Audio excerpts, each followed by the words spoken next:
guys, today we're gonna fix a rod.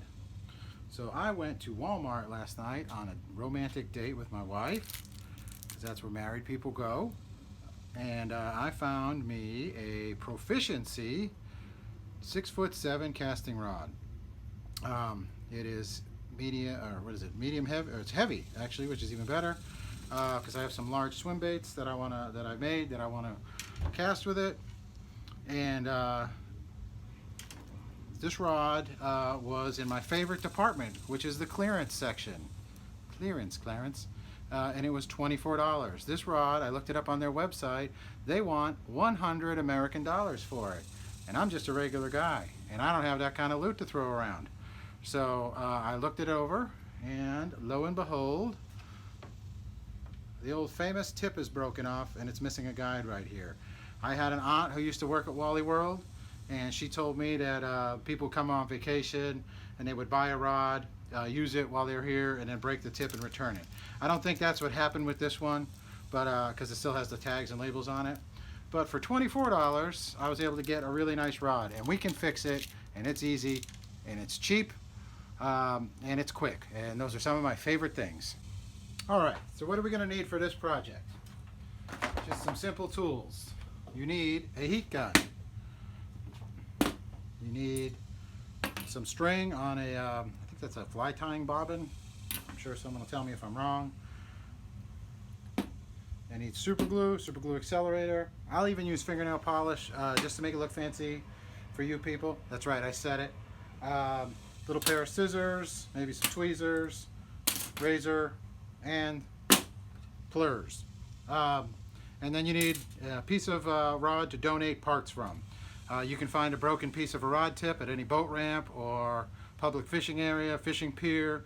Turns out some fishermen are pigs and they just leave their trash around, which is why so many of our fishing spots are closed to the public now. So don't be that guy. And the good thing is this one has the little tiny guides on it which match what was on the rod that I just purchased on my romantic date. Turn the heat gun on and just kind of slowly rotate this over here. And what we're trying to do is melt the glue so that we can pull that rod tip right off of there. And we're seeing some discolored. It really doesn't take that long. And use the pliers so you don't burn your fingers like I do on a regular basis. Just let it cook a little longer. It's like roasting a marshmallow, except they don't taste quite so good.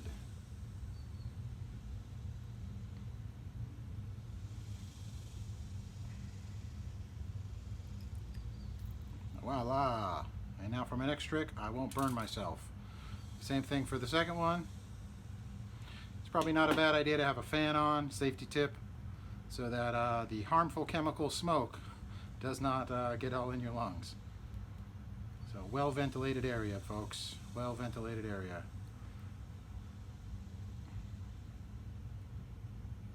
That should be good. Let's see. Ta-da! And then you drop it off into oblivion. Shut your heat gun off. Don't touch the tip because you'll burn your skin off. Here you are looking down the barrel of a hot heat gun. We are going to heat up this side gently because we don't want it to get discolored, or it will deteriorate the graphite if it gets too hot. So we're going to hold this a little further away. You got to be a little more delicate. We just got to basically pull out that piece that is in there. Once it gets a little bit warmer, you can use a razor blade and cut off the little bit of string that they use to wrap it with and cut through the little bit of glue that's there. But again, we don't want to get this one as hot because we don't want to damage the rod because it will break right there. That is probably good. So we'll shut that off. Try not to lose our guide that we're about to put on. See if we can't pull out that piece that somebody was kind enough to leave behind.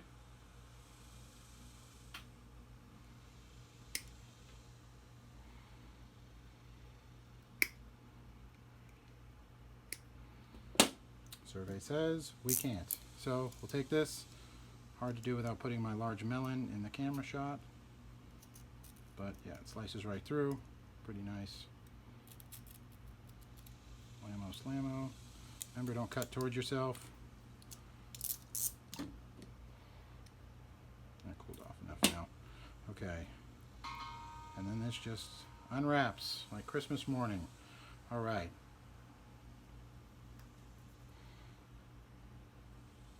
And I guess that's white string, not black string. I don't know why I thought that, but we can maybe get white string over there. If not, we can use white fingernail polish to make it look pretty. Again, you can find fingernail polish in your wife's medicine cabinet or makeup drawer when she's not home.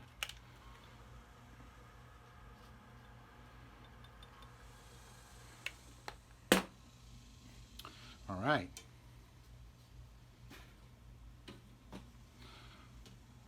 So for the tip here, put that on first. Get the schmutz off. All right. Put a little bit of super glue. This is the gel kind here.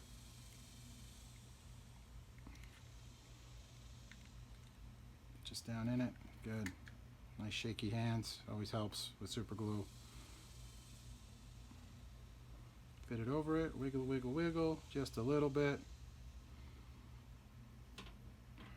And then try to get it aligned best you can before the glue dries, which it pretty much already did.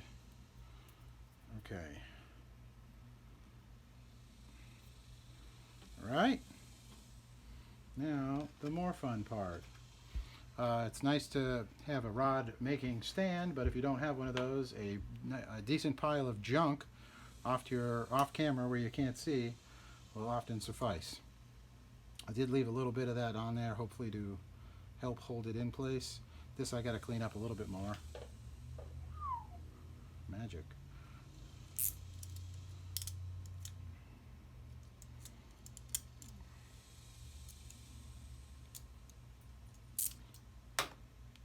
And then you throw it so that you can't find it again. All right, we're back. After an undisclosed amount of time, I was able to locate my guide, my itsy bitsy guide, and white thread. Look at that. Magic. Okay, so again, they do have machines at home rod builders that do a much better job at this than I do. But again, I'm just a regular guy and I don't have one of those. Nor can I afford one I don't build my own rods. I just every now and then repair one. So we just get a couple wraps going on this thing. Just enough to hold it there.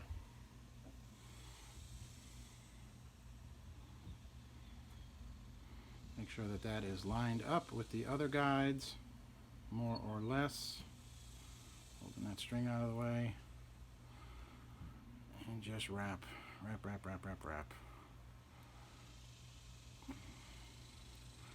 Wrap it up like the anniversary present that you forgot to get until hours before you're home for your romantic anniversary dinner.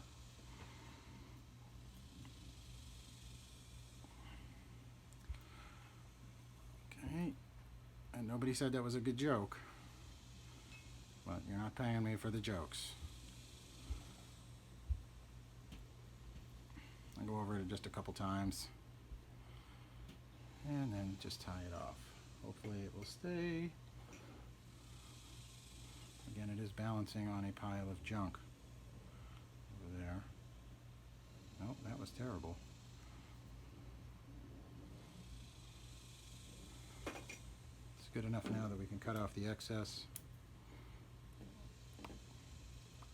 Just like that.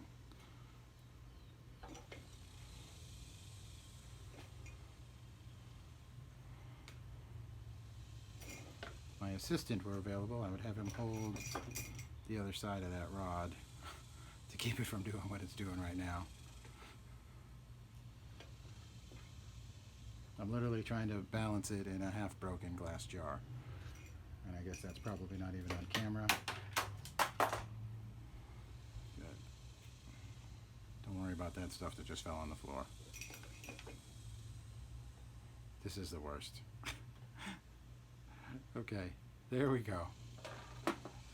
So we got a bunch of wraps on it. It's going to hold. Cut off the excess. Now the fun part.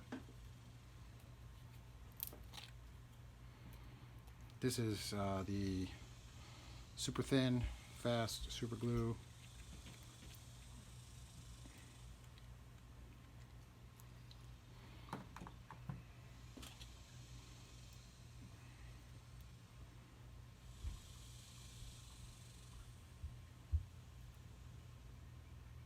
Trying to pull off that little bit here. Oh yeah, I told you I had tweezers. Look at that. Smashing. Alright, and those little bits here, we'll take care of those in just a second.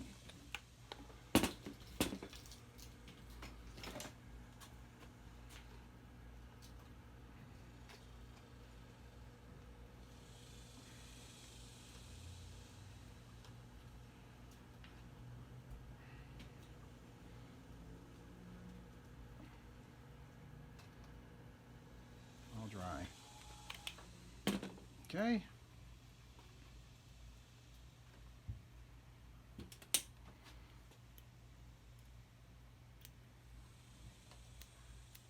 Good. Now, to make it look pretty, we will put on some fingernail polish. Alright, so we got white fingernail polish here. I know this is probably not really easy to see because it's small. We don't need the "that's what she said" jokes. Just paint it a little bit. And you can be done with just the super glue. That will probably hold it for a long time. This does just add another protective layer on those strings on that wrap that you just did.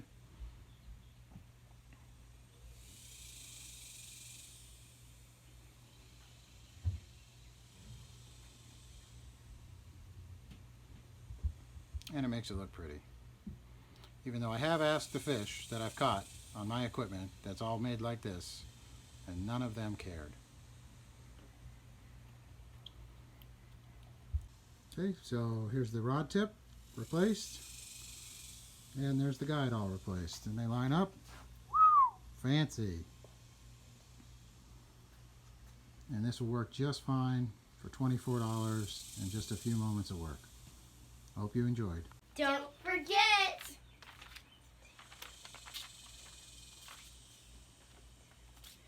Hey, what are you kids doing?